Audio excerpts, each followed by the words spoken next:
dans le Seigneur, shalom. Que la paix de notre Seigneur Jésus-Christ garde vos cœurs. Nous sommes très heureux d'être encore aujourd'hui dans vos maisons par le moyen de cet élément que nous voulons partager avec vous, que nous allons déjà intituler le secret d'une prière accomplie. L'exaucement à nos prières tarde.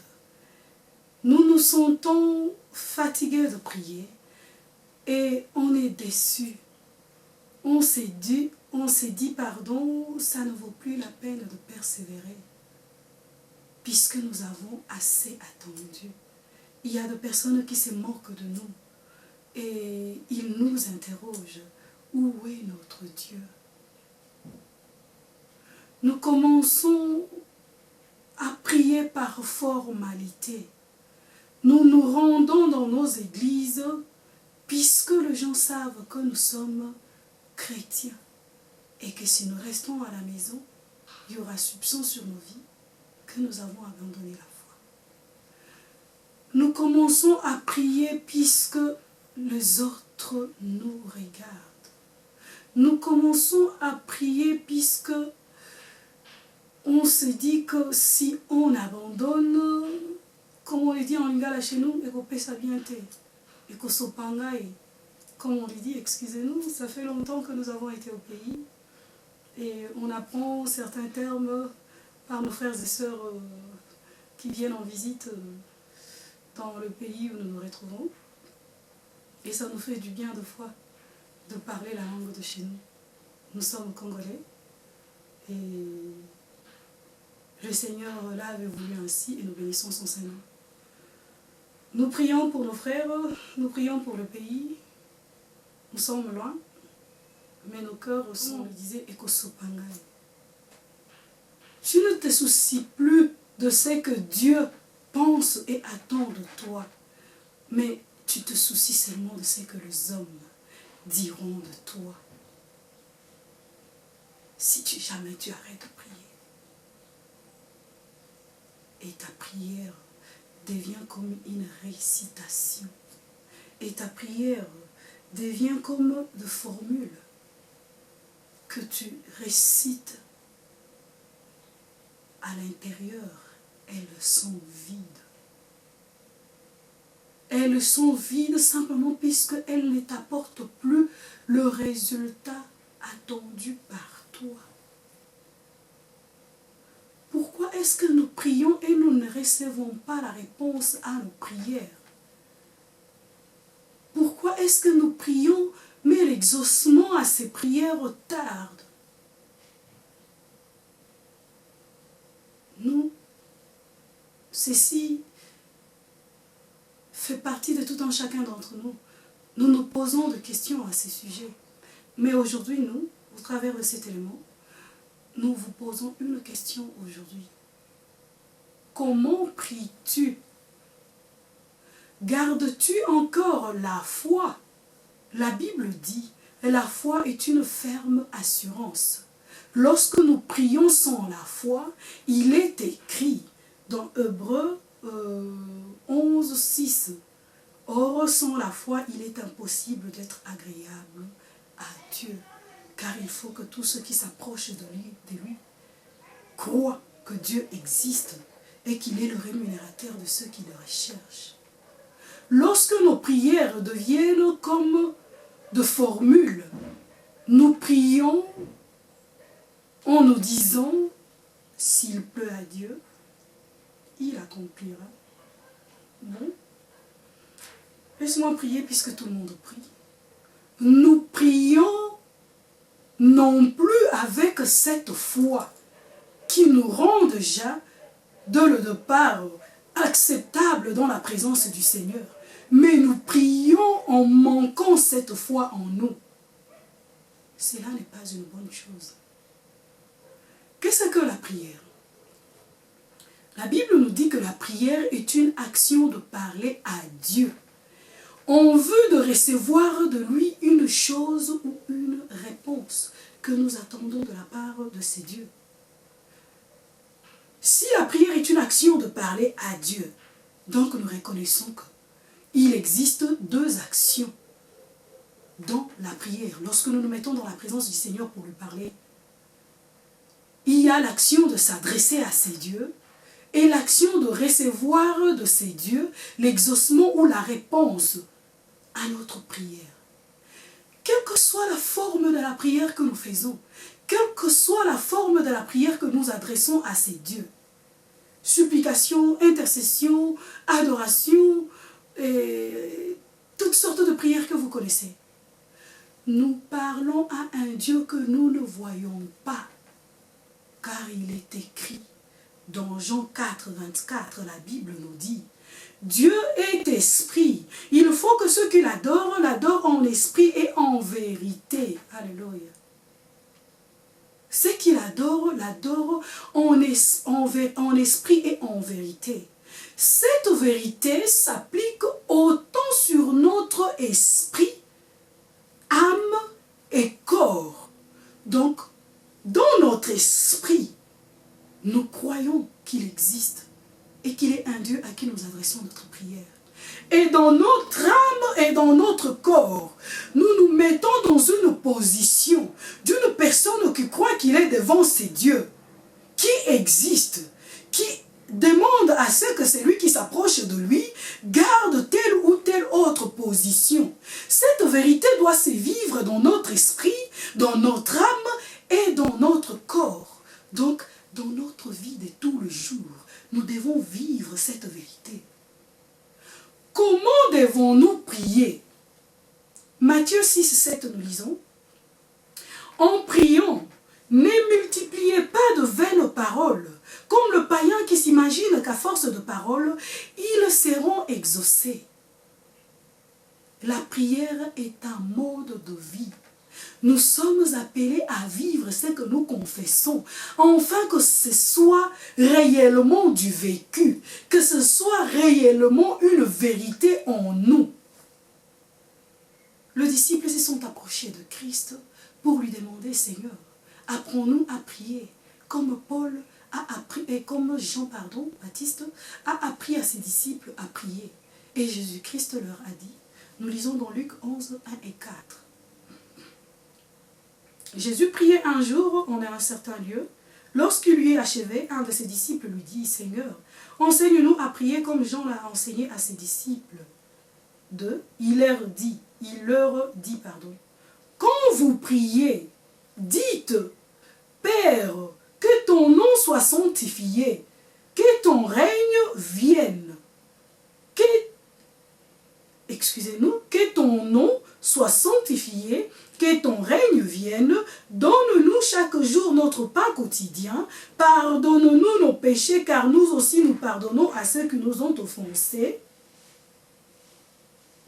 Nous pardonnons à quiconque nous offense. Excusez-nous, nous avons ces passages de Matthieu enfouis dans nos têtes et nous récitons cela à chaque fois que nous retrouvons un verset pareil. Comprenez-nous? On est simplement amoureux de la parole de Dieu. Et cela arrive souvent. Et pardonne-nous nos péchés, car nous aussi nous pardonnons à quiconque nous offense. Et cinquièmement, ne nous induis pas en tentation. Déchiffrons ce que Luc nous apprend, Christ nous apprend au travers de ces passages. Père, que ton nom soit sanctifié. Nous devons savoir qu'à chaque fois que nous nous approchons de ces dieux pour lui demander quelque chose ou pour prier, nous devons avoir cette assurance au fin fond de nos cœurs qu'il est notre Père. Pas comme le Père de ce monde, qui prétendent nous aimer. Réellement, ils nous aiment. Mais ils ne savent pas nous aimer à la dimension divine, où ils sont prêts à payer de leur vie pour ce qui nous concerne. Payer pas à la façon de se donner la mort simplement, mais payer à la façon de prendre la place. Qui est ce papa ou cette maman qui acceptera d'aller en enfer pour racheter son fils de l'enfer et que son fils prenne sa place au paradis? Personne. Si elle existe quelque part, elle n'a qu'à se manifester. Cette maman, ou si ce papa existe quelque part, il n'a qu'à se manifester. Personne. Peut-être nous pouvons prononcer des paroles en l'air, puisque nous ne réalisons pas ce que c'est l'enfer. Mais si on donne le temps à ces parents-là, à cette maman ou à ces papas-là, de réaliser ce que c'est l'enfer, et de prendre cette place de son fils ou de sa fille et de libérer sa fille ou son fils de cet endroit, afin que sa fille ou son fils prenne sa place dans le paradis, aucun père, aucune mère ne fera cette chose. Bien que cet enfant est sorti de là, aucun ne le fera. Mais il est un Dieu qui non seulement il a laissé son trône, il est descendu sur la terre pour payer de sa chair un prix pour nous racheter. Voilà pourquoi quand nous nous approchons de lui, nous avons cette assurance au fin fond de nos cœurs qu'il nous écoute et qu'il nous répond. Quand Christ dit « Père, que ton nom soit sanctifié », nous voulons déchiffrer, décortiquer ou expliquer quelque chose ensemble, entre nous. La sanctification est un processus par lequel une personne se libère du péché et devient pure ou saint par la repentance en Jésus-Christ. Excusez-nous, cette lumière qu'on nous braque un peu aux yeux nous dérange. Voilà pourquoi on penche un peu la tête de côté puisque les yeux nous font mal. Nous disons, la sanctification est ce processus par lequel une personne se libère du péché et devient saint ou pur par la repentance en Jésus-Christ. Lorsque Christ dit à ses disciples que ton nom soit sanctifié, nous ne venons pas pour comment je puis dire, libérer le nom du Seigneur d'un péché quelconque, pas dans ce sens-là. Si la sanctification libère un homme d'un péché par la repentance en Christ Jésus, être sanctifié signifie être mis à part pour Dieu. Et sanctifier veut simplement dire placer au-dessus de tout et ne pas mélanger. Placer au-dessus de tout et ne pas mélanger. Comment sanctifier le nom de Dieu? Lorsque Christ nous demande de sanctifier le nom de l'Éternel, cela ne veut pas dire qu'il a en lui le péché que nous devons enlever, non. Cela veut simplement dire, nous devons placer Dieu au-dessus de tout et ne pas mélanger avec tout ce qui est impur et tout le reste. Alléluia. Nous bénissons son nom. Nous ne sanctifions pas le nom de Dieu pour que sa personne entre dans la sainteté, non.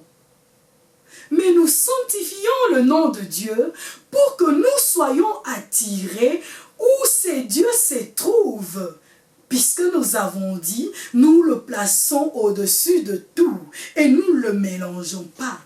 Nous sanctifions le nom de ces dieux, nous le plaçons au-dessus de tout pour que nous soyons attirés là où ces dieux se trouvent et que nous puissions entrer dans sa sainteté. Alléluia. Nous sanctifions le nom de l'Éternel en les plaçant au-dessus de tout.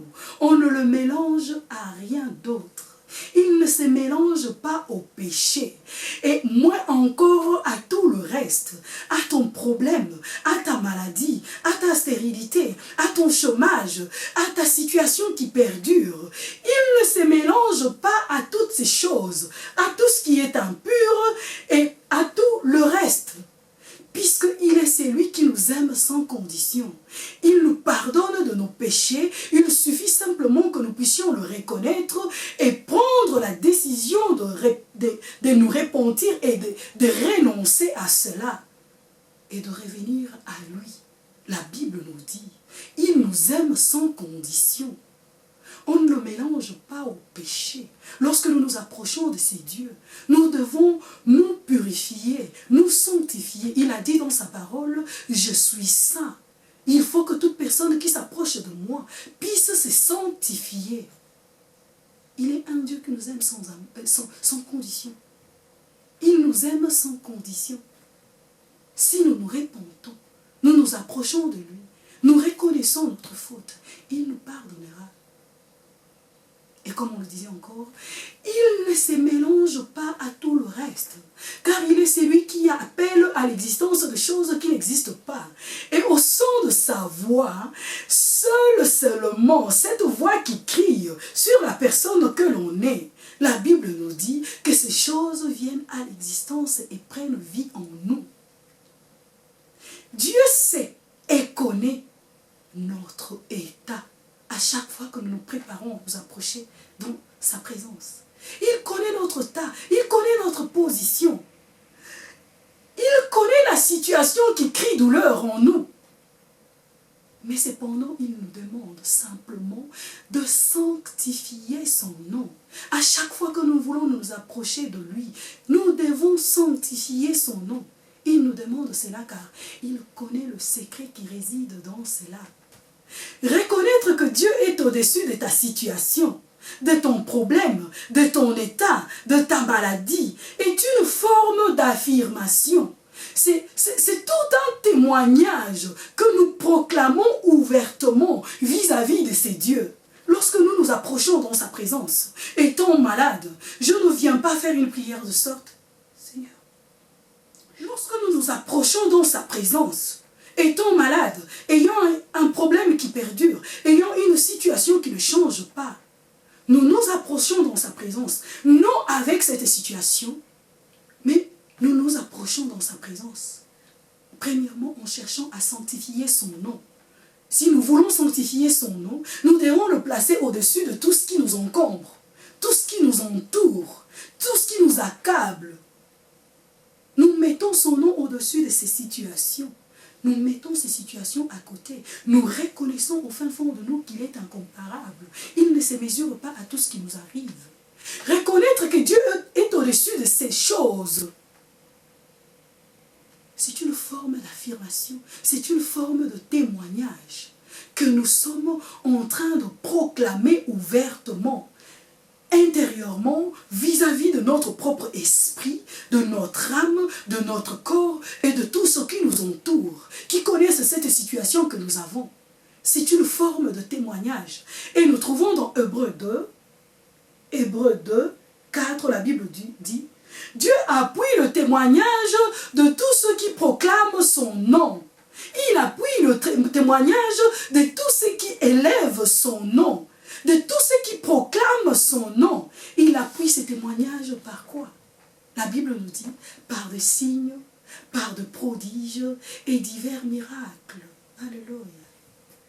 Il appuie ces témoignages. Christ connaît le secret. Il connaissait le secret qui réside dans la sanctification du nom de Dieu. Voilà pourquoi il nous a appris. Lorsque nous sanctifions son nom, nous ne le mélangeons à rien. Nous le plaçons au-dessus de toutes choses. Nous ne le mélangeons pas à ce qui est impur et moins encore à tout le reste. Nous proclamons, nous témoignons notre foi en ces dieux. Et la Bible nous dit qu'il appuie le témoignage de ceux qui proclament son nom par de signes, de prodiges et divers miracles. Voilà pourquoi plusieurs dans l'adoration n'ont pas eu besoin de faire de prières d'autorité par rapport à leur situation. Par une adoration simplement, le chêne de tout ce qui nous accablait tombe dans sa présence. Lorsque nous le faisons dans la vérité, une vérité qui sévit dans notre esprit, dans notre âme et dans notre corps. Alléluia. Nous bénissons le nom de ce Dieu. Il est bon. Nous prenons le deuxième point qui est que ton règne vienne. Matthieu explique cela encore mieux. Il le dit dans la prière, disons Matthieu chapitre 6, verset 10, il dit « Que ton règne vienne, que ta volonté soit faite sur la terre comme au ciel. » Alléluia. Le « que » étant une condition, s'utilise pour donner un ordre, une consigne, une instruction ou encore une connaissance. Alléluia. Le règne de Dieu, c'est son autorité suprême. Le règne de Dieu, c'est sa souveraineté. Le règne de Dieu, c'est sa domination. Matthieu dit que ce règne vienne où? Sur la terre, sur les hommes que nous sommes. Alléluia. Nous devons chercher à ce que dans notre vie de tous les jours, que nous puissions vivre la volonté de ces dieux, que nous puissions vivre sa souveraineté, que nous puissions vivre son autorité suprême, que nous puissions vivre sa domination dans nos vies, que nous puissions vivre sa volonté, qui n'est rien d'autre, que sa parole, qu'il nous a envoyée au moyen de Saintes Écritures. Alléluia. Nous bénissons ces dieux. Vivre la volonté de Dieu dans nos vies, cela nous dispose simplement à la prière. Alléluia.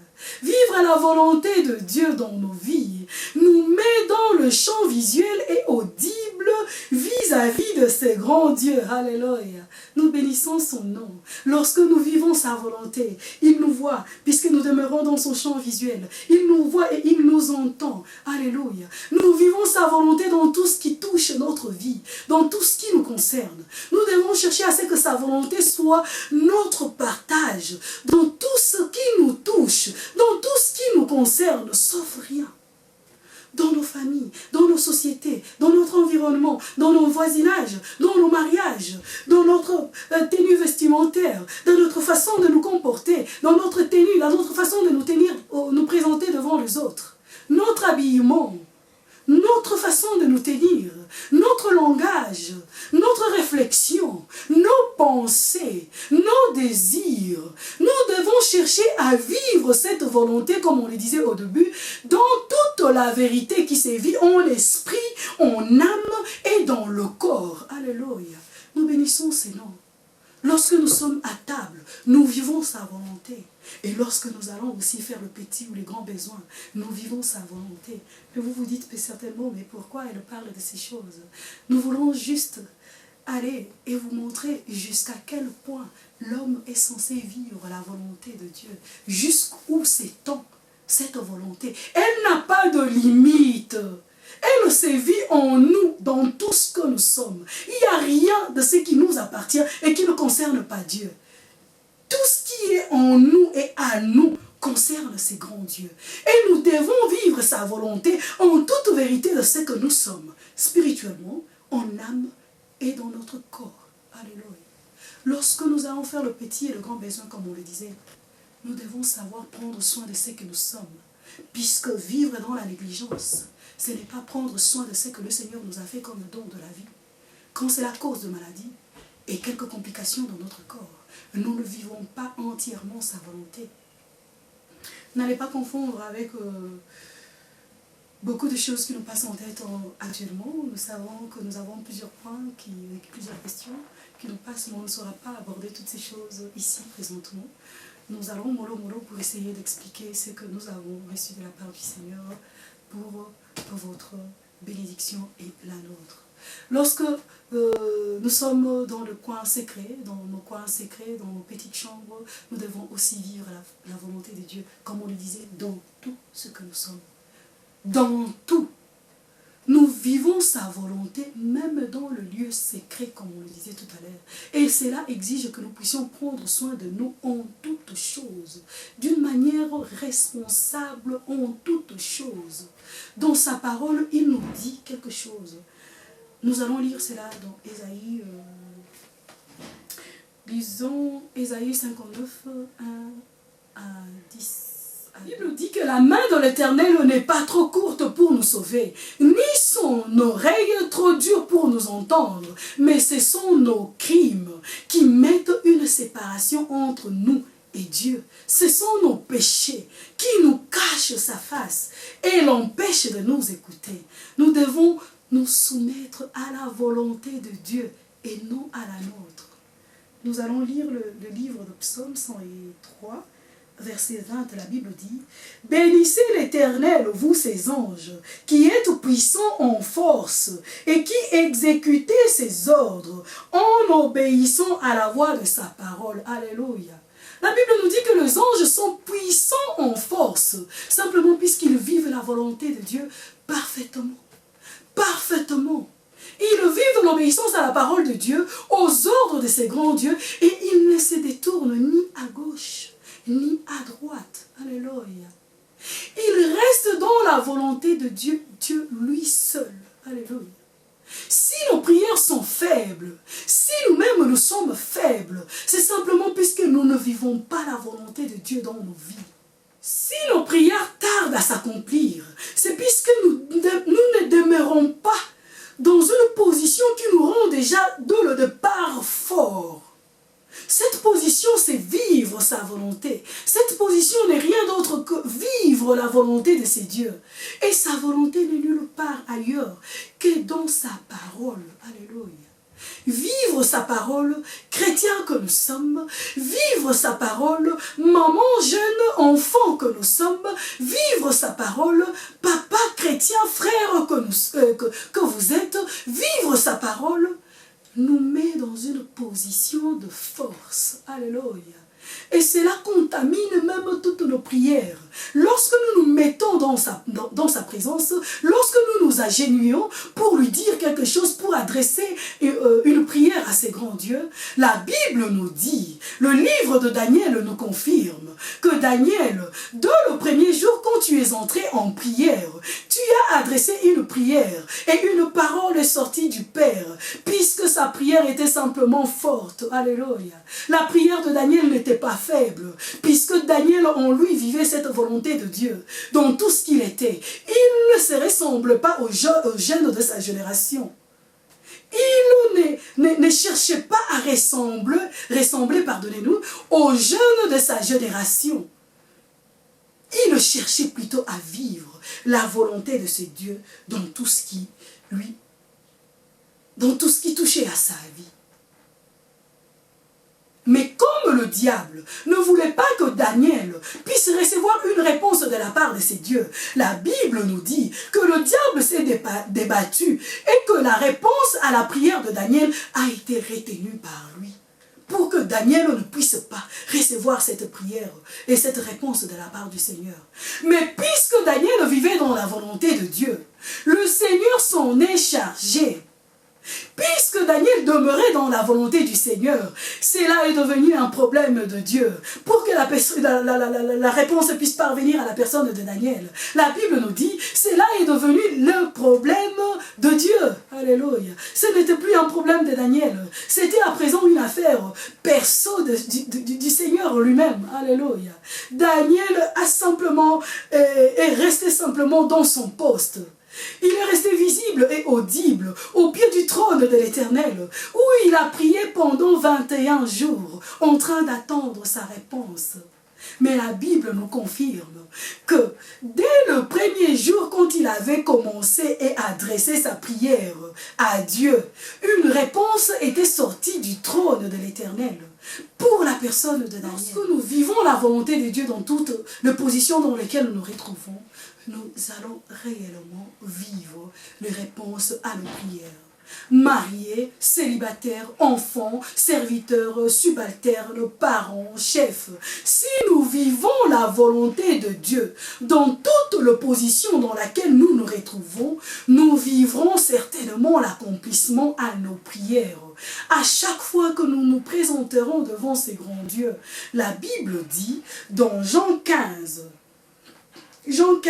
verset 7, la Bible nous dit, « Si vous demeurez en moi et que mes paroles demeurent en vous, demandez ce que vous voudrez. Et cela vous sera accordé. » Alléluia. Et cela vous sera accordé. Nous devons vivre la volonté de Dieu. Nous prenons le troisième point qui est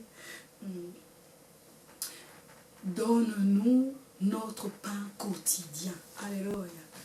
Nous voulons nous poser une question là-dessus et nous allons d'ailleurs tout de suite répondre nous-mêmes. De quel pain s'agit-il? Ce n'est pas le pain physique, le pain nourriture dont il est question ici. Pourquoi nous confirmons que cela n'a rien à voir avec le pain nourriture ou le pain physique? Puisqu'il avait appris à ses disciples comment prier au chapitre 11. Et plus loin dans le chapitre 12, pendant qu'ils continuaient encore dans leur causerie, Christ a dit à ses disciples, lorsque le pharisien et les autres sont venus lui poser d'autres questions pour le tenter, il leur a dit une chose que nous devons lire ensemble. Disons, Dans Luc 12, nous allons commencer par le verset 22, puis nous allons prendre le verset 28 jusqu'à 31. Jésus dit ensuite à ses disciples, « C'est pourquoi je vous dis, ne vous inquiétez pas de votre vie, de ce que vous mangerez, ni de votre corps de quoi vous serez vêtus. Si Dieu revêt ainsi l'herbe qui aujourd'hui est dans le champ et qui demain sera jetée au four, à combien plus forte raison ne vous vêtira-t-il pas, gens de peu de foi ? Et vous, ne cherchez pas ce que vous mangerez et ce que vous boirez. Ne soyez pas inquiets, car toutes ces choses, ce sont de païens du monde qui le recherchent. Votre Père sait que vous en avez besoin. Cherchez plutôt le royaume de Dieu, et toutes ces choses vous seront données par-dessus. Alléluia. Quand il est arrivé dans Luc 12, si ce pain dont il parle ici, pain nourriture, était le même pain dont il avait parlé dans Luc 11. Il allait simplement dire à ses disciples, ne vous inquiétez pas de ces pains nourriture. Ne vous avais-je pas dit que si vous avez besoin de ces pains, vous n'avez qu'à demander à votre Père. Mais il n'a pas dit ces choses. Il n'a pas dit cela. Il a dit, ces choses, ces pains nourriture, ce sont le païen qui le recherche. Votre Père qui est dans le ciel, c'est que vous en avez besoin. Alléluia. Mais dans 11, il nous dit, demandez à votre Père, donne-nous notre pain quotidien. Ce qui veut dire que ce pain dont il s'agissait dans Luc 11 n'est pas ce pain nourriture. N'est pas ces pains nourriture. Nous disons que ce n'est pas ces pains nourriture. Pourquoi? Puisque la nourriture qui importe à Dieu, c'est celle qui ouvre la porte au Sauveur et non au diable. Cette nourriture qui dans Éden a fait chasser Adam et Ève dans le jardin d'Éden, le Seigneur ne porte pas une importance à celle-là. Cette nourriture qui a fait vendre le droit d'aînesse d'Ésaü à son frère Jacob, le Seigneur ne donne pas l'importance à celle-là. Cette nourriture qui a fait renoncer Judas à son rang d'apôtre pour ainsi devenir traître, le Seigneur ne fait pas mention de cette nourriture-là. Il dit que celle-là, ce sont le païen qui le recherche. Mais la nourriture qui importe à notre Dieu, c'est celle qui ouvre la porte à notre Sauveur. C'est celle qui ouvre la porte à notre Sauveur. Il s'agit donc de la nourriture qui transforme la personne qui l'absorbe ou qui la consomme en un confesseur de foi. Alléluia. Et non en un traître. Puisque la foi vient de ce que l'on entend. Et ce qu'on entend vient de la parole de Dieu. La foi en la parole de Dieu nous permet de refuser toute circonstance externe. Ce que nous voyons, ce n'est pas ce qu'il y a. Nous croyons en ce que Dieu nous dit dans sa parole. Lisons de quel pain s'agit-il. Nous allons lire Jean 6, nous allons prendre le verset 33, nous prenons le verset 35, nous prenons le verset 49, nous prenons le verset 51, nous prenons le verset 58 et nous clôturons avec le verset 63. Lisons, la Bible dit, « Car le pain de Dieu, c'est celui qui descend du ciel et qui donne la vie au monde. » Alléluia. Jésus leur dit, « Je suis le pain de vie. Celui qui vient à moi n'aura jamais faim. Et celui qui croit en moi n'aura jamais soif. Vos pères ont mangé de la manne dans le désert et ils sont morts. » 51, je suis le pain vivant qui est descendu du ciel. Si quelqu'un mange de ces pains, il vivra éternellement. Et le pain que je donnerai, c'est ma chair, que je donnerai pour la vie du monde. C'est ici le pain qui est descendu du ciel. Sur 58, il n'en est pas comme de vos pères qui ont mangé de la manne et qui sont morts. Celui qui mange de ces pains vivra éternellement. Alléluia. Ceci dit, nous disons que ce n'est pas le pain nourriture dont il s'agit dans la prière. C'est le pain qui est descendu du ciel. Alléluia. 63. Il dit, c'est l'esprit qui vivifie, la chair ne sert de rien. Les paroles que je vous ai dites sont esprit et vie. Alléluia. Comme on le disait, la foi en la parole de Dieu nous permet de refuser toute circonstance externe. Ce que je vois, ce n'est pas ce qu'il y a. 2 Corinthiens 5, 7 nous dit, car nous marchons selon la foi et non selon la vue. Ce que je vois, ce n'est pas ce qu'il y a. Je crois en ce que Dieu a dit. Cette nourriture qui est sortie de Père, c'est la parole Christ faite chair. Alléluia. Voilà pourquoi il s'identifie dans Jean 6 comme étant lui-même le pain qui est descendu du ciel, puisqu'il est cette parole qui est sortie de la bouche du Père. Alléluia. Nous bénissons ces dieux, puisqu'il est celui qui nous donne de la capacité de comprendre des choses qui dépassent notre entendement. Lorsque nous lisons la parole simplement, sans l'aide du Saint-Esprit, nous nous égarons. Mais lorsque le Saint-Esprit arrive, on comprend les choses et on s'applique pour rendre gloire à son nom. La foi nous donne cette façon de voir les choses, comme Dieu attend de nous. La foi marche dans deux sens. Nous voulons vraiment essayer de parler sur ces points, puisque les gens confondent beaucoup. La foi est une ferme assurance de choses que l'on espère de Dieu et une démonstration de celles que l'on ne voit pas. Si nous nous efforçons à avoir cette foi pour espérer recevoir de l'Éternel quelque chose, mais en retour, Dieu aussi espère de toi et de moi une certaine disposition à son égard, qui est aussi la foi, que nous définissons comme étant la foi, le F comme une fermeté, le O comme une obéissance et le I comme une intégrité. Intégrité à quoi? À sa parole.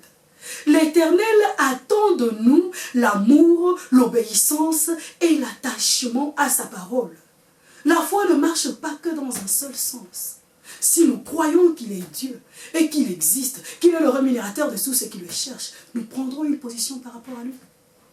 Nous n'allons pas demeurer dans le péché puisque nous savons très bien qu'il n'est pas dans le péché. Alléluia. Donc, demander à ces dieux notre pain quotidien revient simplement à demander à Dieu, à chaque jour de notre vie, de nous révéler la parole du jour dans notre vie, dans nos vies plutôt respectives. Alléluia. Nous bénissons ces dieux. Cette parole qui rallume notre foi dans sa présence, cette parole qui nous pousse à agir fidèlement selon ce que sa parole attend de nous. Alléluia. Et non selon ce que nous voulons, mais selon ce que lui attend de nous. Non selon ce que nos yeux voient, mais selon ce que sa parole déclare. Alléluia. En vue d'hériter la vie éternelle en Jésus-Christ. Alléluia. Et sa parole dit, or la vie éternelle, selon Jean 17, 3, or la vie éternelle, c'est que nous puissions connaître ces dieux, ces seuls dieux qui ne se mélangent à rien. Alléluia. Et c'est lui qui l'a envoyé, Christ Jésus, le pain qui est descendu du ciel et qui nous donne la vie et qui nous donne cette vie éternelle. Alléluia.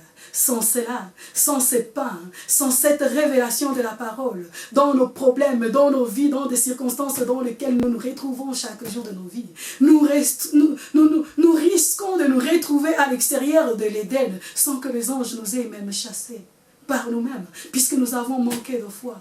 Nous risquons de vendre notre droit d'aînesse comme fut le cas d'Ésaü. Nous risquons de trahir Jésus comme Judas. Nous risquons de donner à Jacob Léa. Nous risquons de ne pas nous retrouver dans ce que le Seigneur attend de nous. Alléluia. Alléluia. Nous bénissons ce Dieu. Il est bon. Et ce pain que nous demandons au quotidien, c'est la parole qui s'est faite chair. Selon Jean 1, 14, j'espère très bien que nous ne nous trompons pas.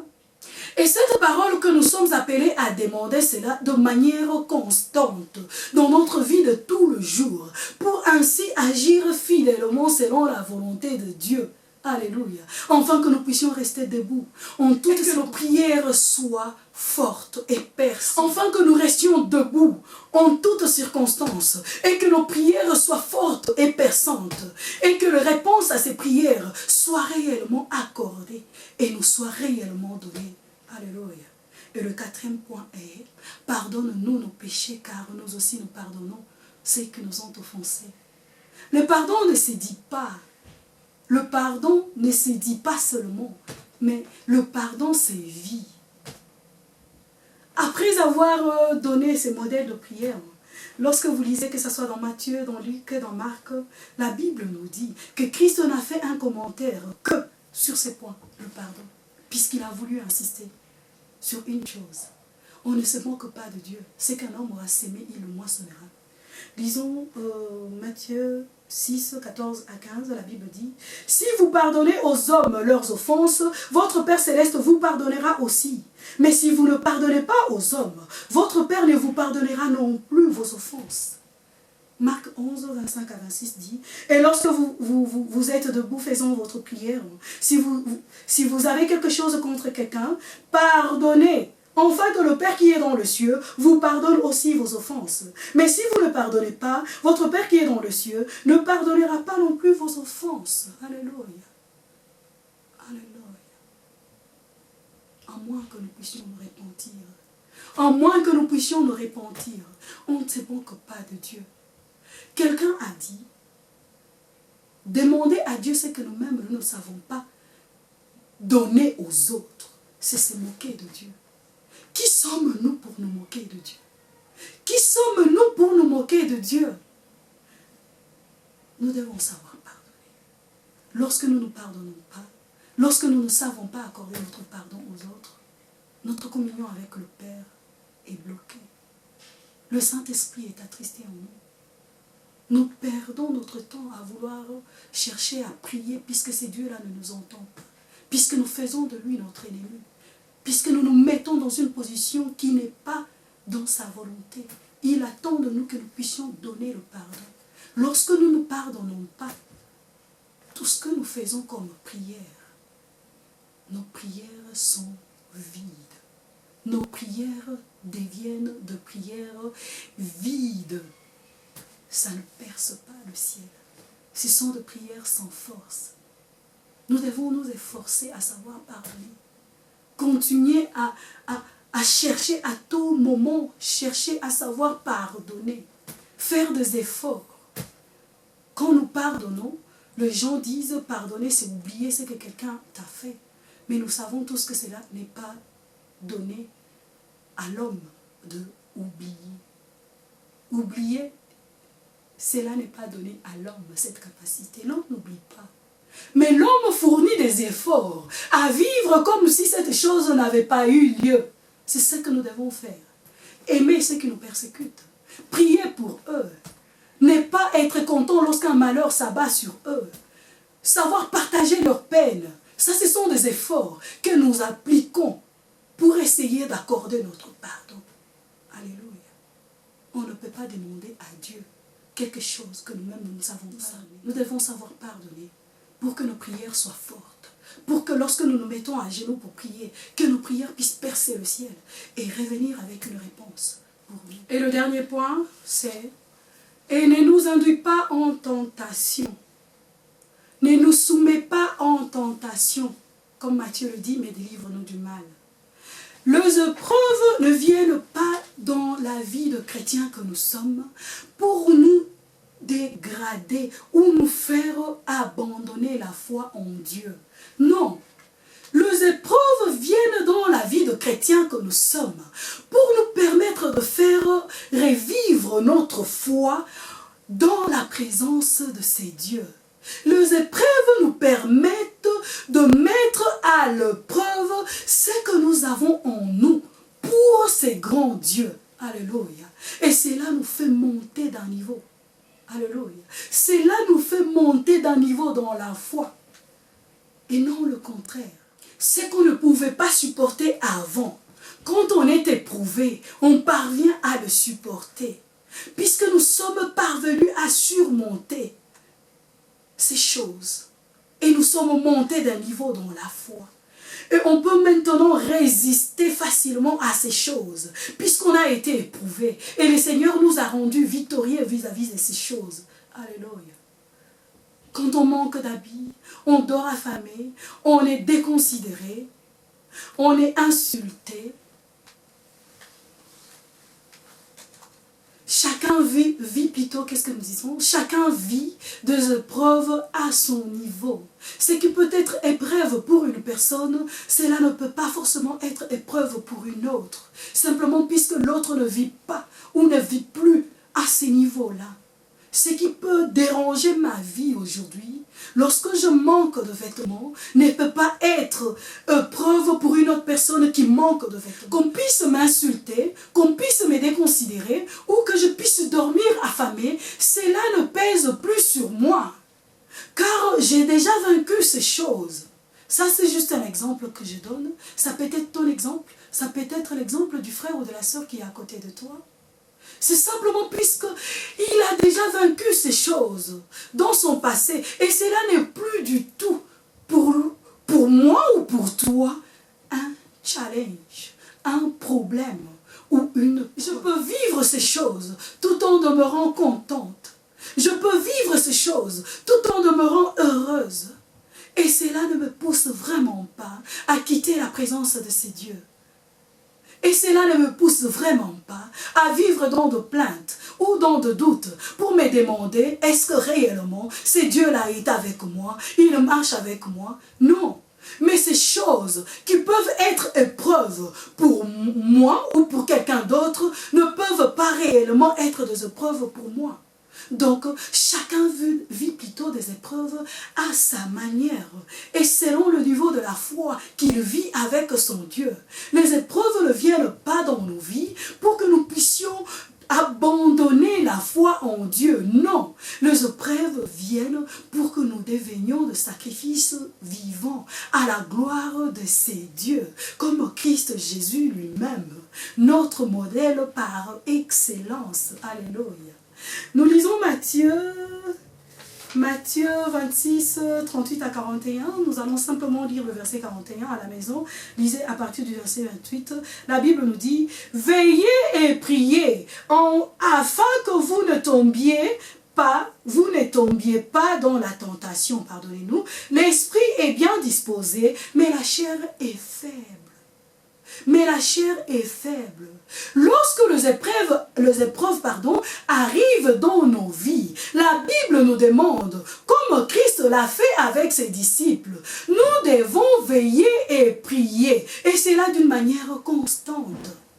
Dans les épreuves et dans les tentations, nous devons associer à notre prière l'action de veiller. Veiller sur tout ce qui nous arrive. Veiller sur tout ce qui tourne autour de nous avant d'adresser une prière à Dieu.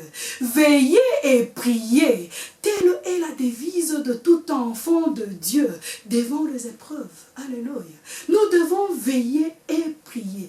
Pas seulement prier, mais veiller et prier. Pour rendre notre prière forte, pour rendre notre prière tellement forte de manière à recevoir une réponse de la part de ces dieux. Nous devons associer à notre prière l'action de veiller.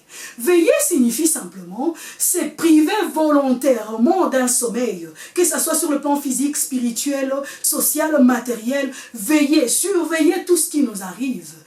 Être de garde, faire attention, surveiller. Et c'est là dans tout ce que nous faisons. Dans tout ce qui nous arrive, physiquement, spirituellement, nous devons veiller. Nous devons garder l'œil ouvert. Quand les épreuves arrivent dans notre vie, quand on nous insulte, quand on nous critique, nous devons savoir d'abord, avant de commencer par la prière et demander à Dieu de nous donner une victoire sur cela, nous devons d'abord veiller, associer à l'action, à la prière, l'action de veiller. Regardons bien autour de nous, en nous, est-ce que ce qui nous arrive dans notre vie, est-ce que tu en es l'auteur ou pas? Est-ce que c'est toi qui provoques ces choses par ta façon de te comporter vis-à-vis des autres? Est-ce que cela découle d'un manque de prudence, d'un manque de sagesse, ou encore par ta façon de manquer de garde? Qu'est-ce que nous disons? À ton environnement. Tu es peut-être orgueilleuse, tu es peut-être orgueilleux, tu es peut-être hautain ou hautaine, tu es peut-être menteur ou menteuse, tu es peut-être querelleuse, tu ne sais peut-être pas t'humilier. Et les gens en ont tellement marre de ton attitude et ils se mettent à colporter contre toi. Et ils se mettent à médire contre ton nom. Et toi, avec tous ces colportages, tu te pointes dans la présence du Seigneur et tu te mets à lui dire, voilà, ce sont des épreuves pour moi, Seigneur. Tu n'as pas vu ça, Seigneur, tu n'as pas entendu ça. Ils sont en train de colporter contre moi. Ils sont en train de me dire contre ma personne. Mais ils disent des choses contre ta personne. Puisque tu as provoqué tous ces vacarmes, tous ces vacarmes ont été provoqués par toi. Tu as provoqué toutes ces choses. Tu as provoqué ces médisances par cette façon de te comporter. Tu as provoqué toutes ces choses par cette façon de te comporter qui n'est pas digne d'un enfant de Dieu que tu es censé être. Alléluia. Voilà pourquoi nous devons associer à notre prière dans notre vie de tous les jours. Quand nous vivons des épreuves, nous devons associer l'action de veiller à notre prière. Veillons sur ce que nous sommes. Notre parler, notre comportement, notre habillement, notre façon de marcher. Dans quoi est-ce que nous nous retrouvons? Nos fréquentations. Veillons sur ces choses. Associons à la prière l'action de veiller. Veillons sur ces choses. Dans nos relations maritales, familiales, amicales, voisinage, parentales, fiançailles, fraternelles, au service et dans tout sauf rien. Veillons sur ces choses avant d'associer une prière. Veille et regarde toi-même si le mal ne vient pas de toi et que dans ta position, tu te retrouves dans une position correcte. Alors adresse ta prière à Dieu. Et cette prière sera une prière forte et puissante. Une prière qui arrive au trône de l'Éternel et qui revient avec une réponse de sa part. Simplement puisque avant d'ouvrir notre bouche et d'adresser cette prière, nous avons veillé sur notre propre personne. Et lorsque nous avons trouvé une faute en nous, nous avons cherché à réparer cela avec le Seigneur et avec la personne que nous avons offensée. Et lorsque nous trouvons une faute en nous, nous devons réparer cela. Puisque l'action de veiller nous pousse à réparer de sorte que nous ne puissions pas mélanger ces dieux à tout ce qui est impur et à tout le reste. En veillant, si nous retrouvons une position incorrecte en nous, nous devons corriger. C'est une position de manque d'humilité. Nous devons chercher à nous humilier devant le Seigneur ou devant la personne que nous avons offensée pour enfin associer notre prière en ces moments de difficulté ou en ces moments de preuve et demander à Dieu, après avoir veillé sur nous-mêmes, après avoir veillé sur tout ce qui nous entoure, dans notre société, dans nos familles, dans nos mariages, dans tout ce qui est à nous. Après avoir veillé, nous adresserons simplement et facilement notre prière à ces grands dieux. Lorsque nous veillons sur nous-mêmes, cela nous permet de reconnaître réellement ce qui est épreuve et ce qui ne l'est pas. Ce qui est à demander à Dieu qu'il puisse nous donner la victoire et ce qui est simplement à changer dans notre comportement ou notre caractère. Au lieu d'aller déranger ces dieux inutilement dans des prières qu'ils n'entendent pas, puisque notre position de le départ est noire, puisque notre position de le départ n'est pas correcte. Alléluia. Alléluia. Au lieu de déranger Dieu dans des prières, qui sont le mille paroles en l'air, le mille paroles vaines, qui ne vont jamais changer notre situation, car elles ne servent à rien, simplement puisque nous avons manqué d'associer à notre prière l'action de veiller sur nous-mêmes et sur tout ce qui nous arrive. Alléluia.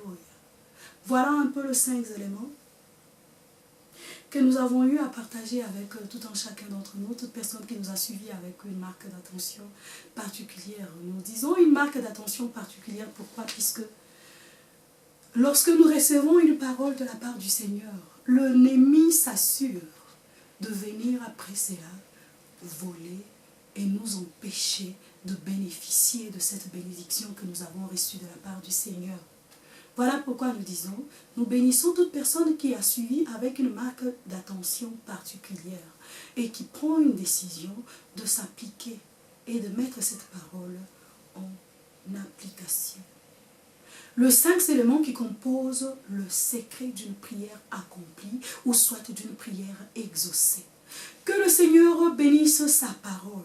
Nous bénissons toute personne qui a suivi cet élément, comme on le disait tout à l'heure, avec une marque d'attention vraiment particulière. Et que le Dieu de paix garde vos cœurs. Shalom à vous tous qui nous avez suivis. Nous bénissons vos maisons, nous bénissons vos entreprises, nous bénissons vos projets, vos ambitions, vos enfants et tout ce qui concerne votre vie et tout ce qui touche à vos vies. C'est là dans le nom puissant de Jésus-Christ.